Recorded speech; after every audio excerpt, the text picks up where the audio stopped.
भारत में बिहार के chief minister Nitish Kumar आज के समय में दो हाउसेस के मेंबर हैं, विधान परिषद बिहार स्टेट में और राज्यसभा के।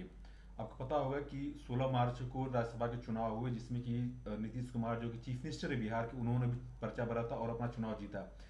सवाल ये कि क्या ये संभव है कि कोई दोनों हाउसेस का एक बार मेंबर रह सकता है। मतलब ये है कि भारत में 4 प्रकार के हाउसेस हैं, जैसे विधानसभा, विधान परिषद, लोकसभा, राज्यसभा। इनमें से आप कोई भी कॉम्बिनेशन लीजिए, क्या ये संभव है कि कोई भी व्यक्ति दो हाउसेस का एक ही समय मेंबर रह सकता है। इसका मैं आपको डिटेल में एक्सप्लेनेशन दूंगा। वीडियो के एंड में मैं आपको एक इंटरेस्टिंग स्टोरी बताऊंगा कि इसी तरह की कंफ्यूजन या फिर ग्रे एरिया जो कॉन्स्टिट्यूशन में है, उसकी वजह से 1999 में भारत की सरकार गिर गई थी। तो सवाल है डबल मेंबरशिप का, क्या कोई दो हाउसेस का एक बार में मेंबर रह सकता है। सो इस बारे में आर्टिकल 101 जो कॉन्स्टिट्यूशन का, ये बहुत क्लियर है कि दो हाउसेस का कोई भी व्यक्ति मेंबर नहीं रह सकता, लेकिन उसमें कुछ ग्रेस पीरियड है। तो संविधान ने पार्लियामेंट को पावर दिया कि आप कानून बनाइए। इस पे पार्लियामेंट ने कानून बनाया है, एक बहुत पॉपुलर एक्ट है, रिप्रेजेंटेशन ऑफ पीपल एक्ट। उसमें जितने भी चुनाव संबंधी प्रावधान है वो हैं, उसमें एक ये भी प्रावधान है। उसमें ये कहा गया है कि अगर कोई भी व्यक्ति जो पार्लियामेंट के हाउसेस हैं, लोकसभा एंड राज्यसभा, अगर दोनों का मेंबर वो बनता है एक ही समय में, तो उसको 10 दिन के अंदर बताना पड़ेगा लोकसभा और राज्यसभा सचिवालय को कि वो किस हाउस का मेंबर रहना चाहता है।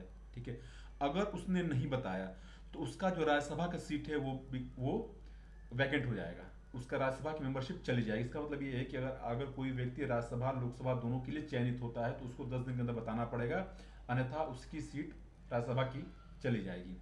इसमें दूसरा प्रावधान क्या है कि if a sitting member of one house is also elected to other house, his seat in the first house becomes vacant.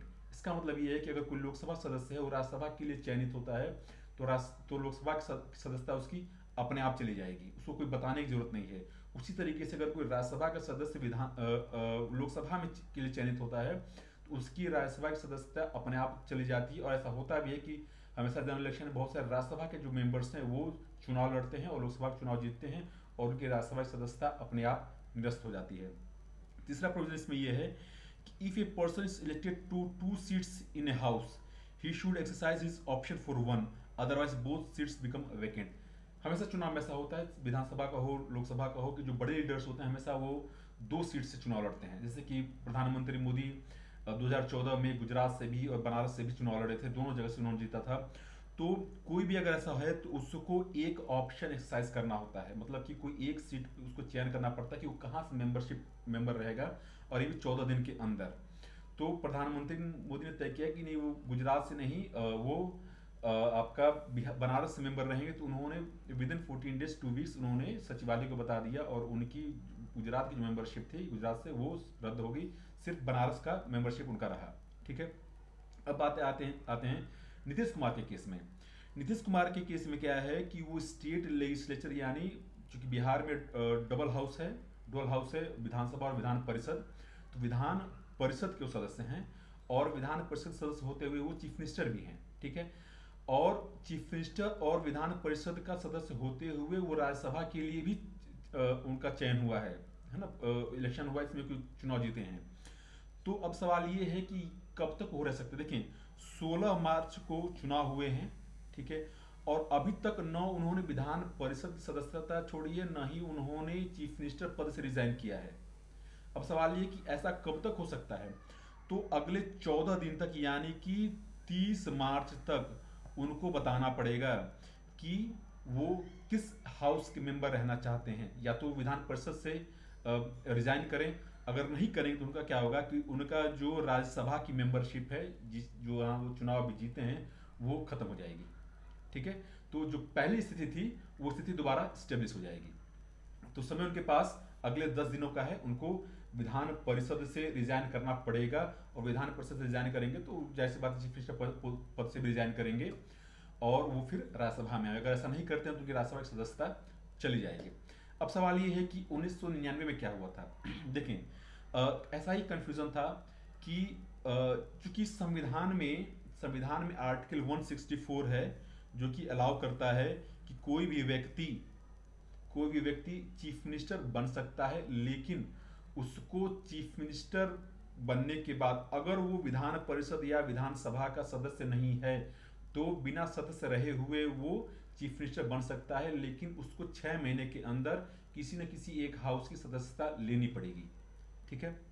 तो हुआ क्या था कि 1999 में उड़ीसा के कांग्रेस के चीफ मिनिस्टर थे गिरिधर गिरिधर गमन। ठीक है, ये है उनका फोटो, गिरिधर गमन। अब हुआ क्या था कि ये बने थे चीफ मिनिस्टर 1999 फरवरी, एक सेकेंड, फरवरी 1999 में ये चीफ मिनिस्टर बन गए। अभी ये विधानसभा या फिर विधान परिषद के सदस्य नहीं थे। उड़ीसा में सिर्फ विधानसभा है, विधान परिषद नहीं है।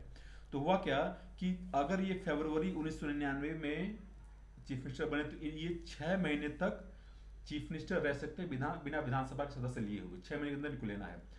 उसी बीच अटल जी की सरकार, जो कि 13 दिन की सरकार थी, है ना, 13 डेज का, उसके खिलाफ नो कॉन्फिडेंस मोशन आया। उसको अपना बेसिकली नंबर्स प्रूव करने थे पार्लियामेंट हाउस में।